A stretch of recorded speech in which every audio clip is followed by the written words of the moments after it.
哎，小伙伴们，看我在室内录像了。这期可以跟大家聊一聊我在高驰专业的运动测试的实验室去测试我的乳酸阈值这件事情。这一期我们分这么几个方面，首先呢，给大家大概看一下那天测试的情况。之后呢，我会把我的这份报告的电子版放在屏幕上，大家可以看着它，我们聊一聊这些数据是怎么回事儿。再之后呢，通过这些数据跟大家分析分析我这次的测试，还有对我的指导意义。因为这次测试完之后，和高驰相关的专业的小伙伴有过很多次，累计大概有好几个小时的沟通，我也学到了不少东西。然后最后呢，通过实验室的专业的测试，我们再看看手表在你的训练中给你提供的这些预测数据和测试数据到底准不准。 OK， 那我们就去看看测试。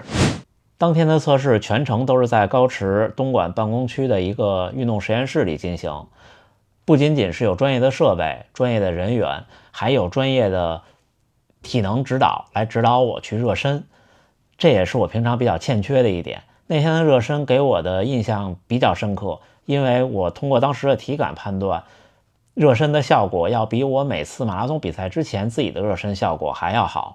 因为那天轮到我测试的时候已经是下午将近5点了，经历了一天的活动以后，其实是有些疲劳，并且腿和腰会有些僵硬，但是热身之后呢，就觉得身体灵活起来，热起来了。因为那天是跑步机，所以只能设定时速，但是我也做了个小功课，我会把对应的时速和配速都在节目里跟大家说。同时大家也可以看边上的这个电子版的测试报告。在测试之前，高驰的人员收集了我的个人信息，计算我的 BMI， 还有录入我的身高、体重、年龄等等。那天整个测试用了不到20分钟，就像大家看到的，是带着连接设备的呼吸面罩，并且工作人员再三确认面罩的密封性。如果面罩不密封，其实就意义大减。当天的测试是这样的，是从9公里每小时，96分40秒的配速开始，每1分半提升1公里每小时。我最后测到了18的时速，就是3分20秒的配速结束的测试。这次测试的目的就是测第一乳酸阈值和第二乳酸阈值对应的配速，只有配速没有心率。为什么没有心率我后边再说。结果就是第一乳酸阈值的时速是14公里每小时，对应的配速是4分17秒。第二乳酸阈值的时速是17公里每小时，对应的配速是3分31秒。但是呢，高驰的工作人员跟我说，因为他们只能1公里1公里的递进，所以呢，误差会在1公里的时速之间。他最后看我的报告的时候，感觉我应该差一点点到17，也就是说比3分31秒慢一点点的样子。大家记住这个数，后面我们会用到它。当天最后我跑到了18公里每小时的时速，就是3分20的配速，后来又加了一点，但是他没有记到这里。那天我应该是跑步机时速设定最高的，我跑完以后，我发现我问他们，我说怎么感觉我这个感觉那么快呢，好累呀。然后他说，你跟我说的你的10公里的成绩比较快，因为他一开始要问我10公里的成绩，就像这个手表的体能测试是一样的，他会先问问你10公里的最好成绩。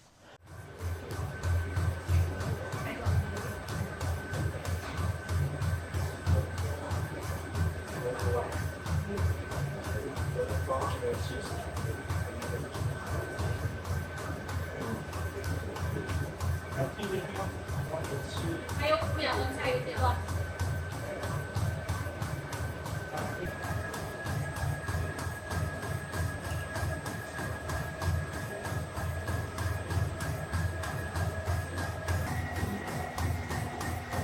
也没有很长的位置啊。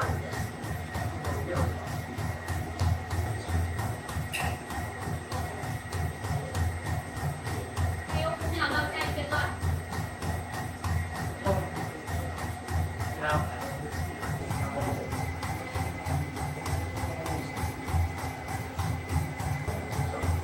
还有5秒到下一个阶段。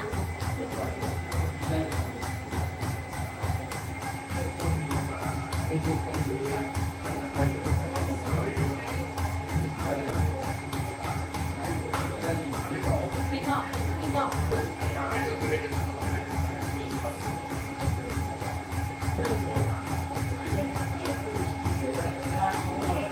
要到下一阶段，加油！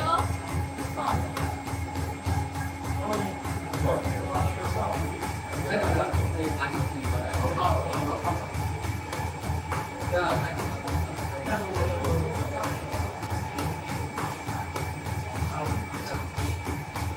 然后再这样进入恢复，加油加油！还有30秒，结束啊！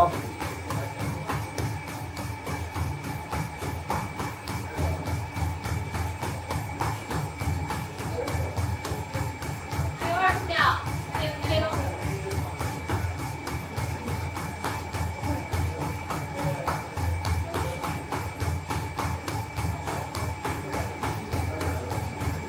好，我们要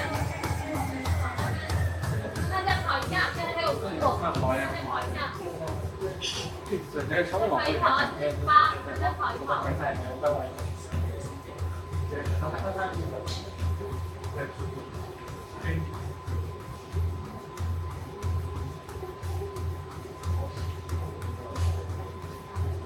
对，放松一下，放松，大伙放松一点。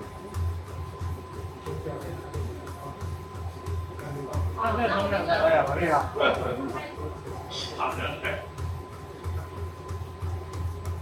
没有吗？好，那我们就结束了啊。谢谢各位。等会儿啊，稍等稍等，手机问题，等一下。好，我总觉得我比他们时间长了，太累了。因为长，你的强度会稍微高一点。对，时间差不多。因为够长，所以时间差不多。对，比他高。小伙伴们特别顶。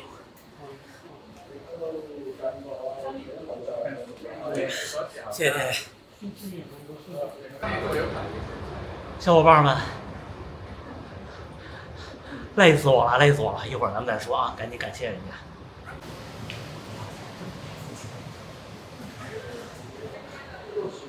可以，谢谢您，谢谢您，辛苦了。大家看完了测试，是不是觉得还是挺刺激的？我特别沉迷于这种数值的测试，因为我觉得训练这个事情很多时候是虚无缥缈的，就是你练呀练呀练，它其实又不像健美健体，我看一个维度，然后有对比照。像这种尤其是耐力项目的训练，我不知道我自己是个什么样子。然后说这张报告要看什么和不能看什么，首先是最大值这一列几乎都不用看，因为我测的是乳酸阈值，超过了第二乳酸阈值以后，再加了1公里每小时的时速之后，发现没有变化了，就停掉了。就是它并不像那次是测的最大摄氧量和最大心率。如果是测那个的话，我应该会更顶，我可能要跑到19或者是19.2，也就是3分的配速，要再顶很长时间，而且就不是1分半一组了。因为1分半一组还有一个小问题，就是有可能心率会有滞后性，就是我实际在第一乳酸阈值、第二乳酸阈值时候的心率，有可能稳定下来以后要比这份报告给到的高，这个是这次测试的局限性，所以这份报告可读的数据就只有第一乳酸阈值和第二乳酸阈值。那大家就说了，这么大一堆东西，只有2个东西可以看，是不是挺没意思的？其实不是。我在很多次的节目中都提过，我觉得乳酸阈值要比最大摄氧量、最大心率这些东西更有意义。我觉得一个手表给你的数据，你就去关注乳酸阈值。为什么这2个乳酸阈值很重要？首先解释一下这个2个乳酸阈值是什么。我们后边用 LT1 代替第一乳酸阈值， LT2 代替第二乳酸阈值。LT1 在这个配速之前，就是更慢的时候，你是完全的一个有氧状态，就是你的身体里是不堆积乳酸的。高驰的小伙伴就这么说，他说理论上在这个配速下，如果你有持续的能量补给，你是可以一直跑下去的。当然了，这个不现实，就是这个意思。在这个配速下，你可以一直跑下去，就是它是你的有氧区间。在这之前，其实就等于说是慢跑、有氧耐力这个区间，大家可以这样理解。对应我是14公里每小时，就是4分17的配速。那第二乳酸阈值是什么？第二乳酸阈值就是超过了这个点，它就是接近混氧和无氧代谢的这么一个临界点。你的配速超过了这个配速之后，你身体里的乳酸就会大量开始堆积，你就不能再坚持很久了。一般情况下，我们说优秀的运动员的10公里成绩是要略微高于你的第二乳酸阈值的，然后你的半马成绩是很接近你的第二乳酸阈值的。其实像我经常在节目中说跑乳酸阈值跑行与步行，指的就是这个第二乳酸阈值 LT2， 而不是 LT1。而那天高驰小伙伴也说，在 LT2 这个点上，绝大部分优秀的运动员最多只能坚持1个小时，所以这也就是为什么10公里应该你的成绩是在这个配速更快的。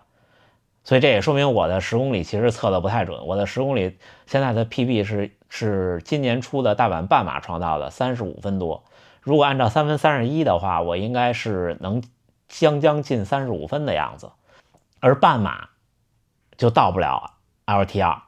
半马的话应该是比这慢一点点，因为在这配速下你最多坚持1个小时左右，半马要1个多小时。也就是说，很优秀的运动员，假设他的 LT2 是3分，那他有可能能3分03、3分04的配速完成一个半马。而对我来说呢，我已经超水平发挥了，我觉得，因为我测出来的是3分31，我的半马 PB 是3分36到3分37之间，所以说明我其实挺能拼的。然后呢，大家听到这个就会发现，哎，不同的人 LT1 和 LT2 之间的跨度肯定是不一样的，对吧？它有一个所谓的比例范围，像高水平的耐力运动员，大约 LT1 和 LT2 的比例是75%到85%之间，越接近85%，你的马拉松成绩会越好。为什么？因为你想象一下，你的 LT1 越晚到来，假设我现在是4分17，假设我能够到4分的话，那4分是全程马拉松大约2小时50多一点点，那也就是说我跑一个2小时55左右的全程马拉松，我完全在我的有氧区间内。而现在呢，我应该是跑一个3小时的马拉松，完全在我的有氧区间内，这就是区别。而 LT2 想提到很高是很难的，因为它的上限是接近你的天花板的。或者说我在节目中总说的速度能力，它其实不是你100米冲刺或者400米、800米，甚至是1公里的能力。我说的更多的就是总说的行与步行，LT2 就是行与步行。这个是你的天花板，是普通人马拉松的天花板。然后呢，你通过不断的提升你的 LT1， 让你的马拉松的时候马拉松配速更接近 LT2。像我们普通人跑马拉松的比赛，最终的平均配速几乎就是落在 LT1 和 LT2 之间，看你往哪边偏。我说清楚了吗？我的这两个时间是4分17秒每公里和3分31秒每公里，那它俩的终点是多少呢？大约是3分54秒每公里的配速，对吧？那我现在偏快一些，我现在的马拉松最好的平均配速是3分48。那我想再把马拉松的配速提升，那要么提升 LT1， 要么提升 LT2， 最好是2个都提升，对吧？就我来说，我的 LT1 比 LT2 是 82%。同时呢，我也有一个高驰小伙伴帮我做的分析的笔记，我还用 AI 去帮我分析，最后的结论对我来说和我自己想象的很像，就是我的 LT1 偏低，在高水平的耐力运动员里算是偏低的，它会限制我的全程马拉松的表现。然后我的 LT2 是偏高的，也就是说所有人给我的分析都是我更适合10公里和半马的比赛。通过我的成绩大家也能够看到，我的半马能跑到1小时16，但是我的全马只能跑到2小时41，这些其实就是你的这些数据的反馈。所以数据和成绩确实不会骗人，前提是你都尽力去实现了这个成绩。所以紧接着对我来说，为什么提升 LT1 很重要呢？就是能更加的延长有氧代谢的稳定区间，让我在全程马拉松的时候呢，疲劳感来得更晚一些，提升我配速的稳定性。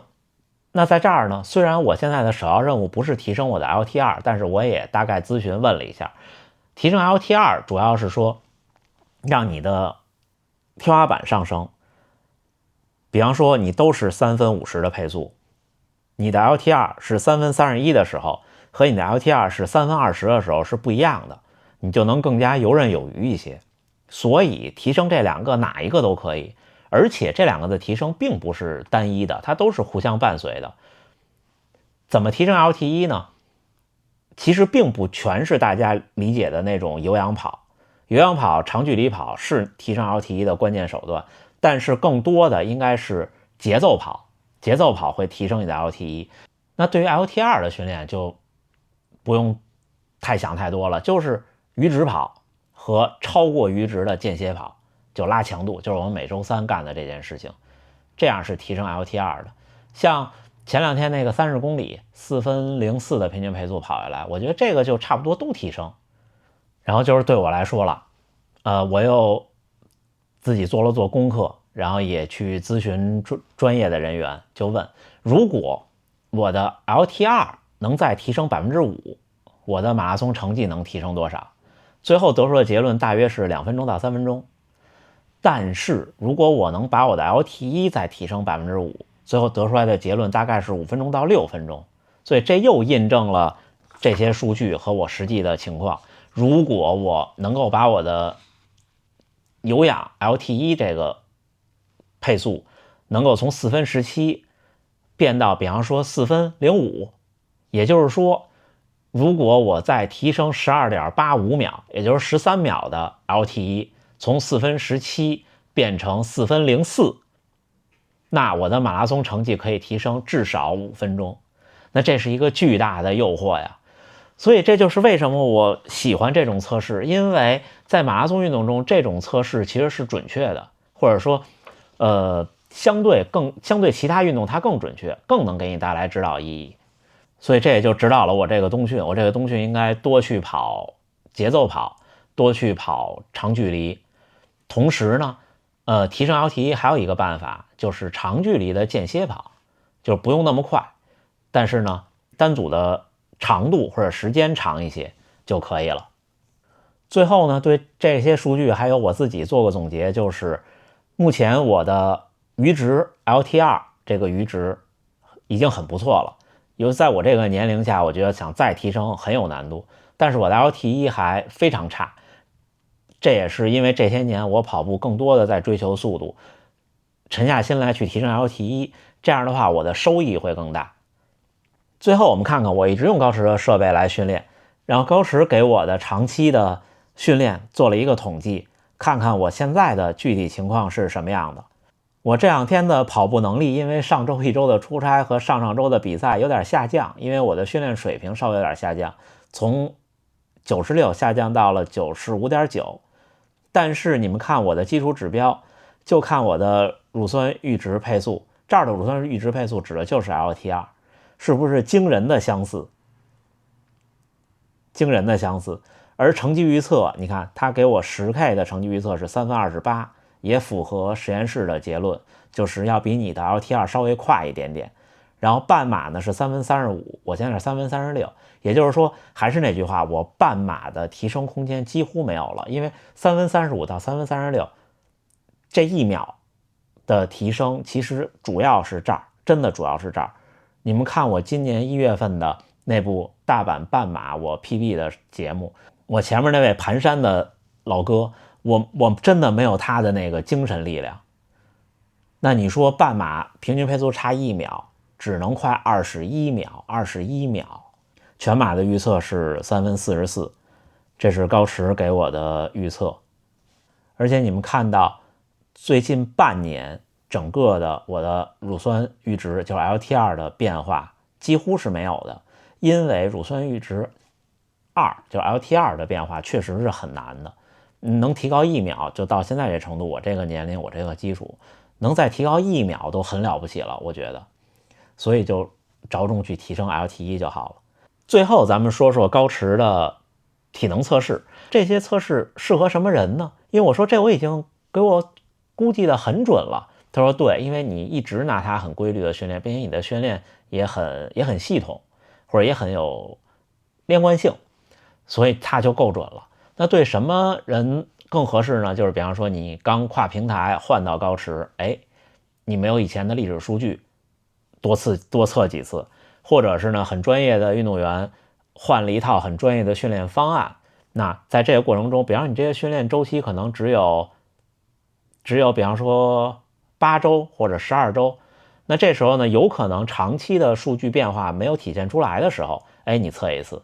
还有就是像这次见到一位高驰的小伙伴说我要开始锻炼了，我要明年跑全马。那这种小伙伴在新手期的时候多去测试，会能给自己更多的信心，会让自己心里更踏实。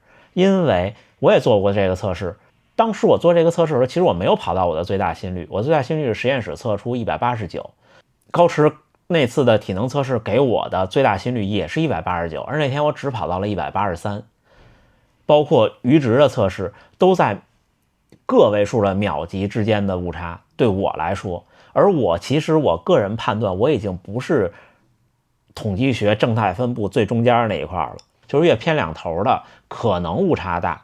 实验室的这份数据和高驰体测和长年累月给我分析的数据几乎已经很准了，我指的是阈值这一块。而咱们这一期说了这么多，阈值是什么？阈值是什么？阈值是最能反映你能力和比赛成绩的一个东西，几乎没有之一。好吧，这期有点长，我觉得呢不一定完全都是科学的，有说的不对的地方，小伙伴可以讨论指正。但是我真的下了功夫了，我努力的研究跟大家分享这些东西。高驰的小伙伴也很配合，我们一起聊了好久。他们也说他们这个测试会开放出去，将来你只要去就能测，只要去就能测。我也很期待这一天，我还跟他们说什么时候能搬到全国各地，甚至全球各地。因为看起来那个测试所需要的设备并不是很尖端的那种昂贵的设备，它就是在跑步机边上立的机器和2块屏幕。行吧，那就这么着。最后还是祝大家能努力生活，健康平安，有机会也去测一测。咱们下回再见。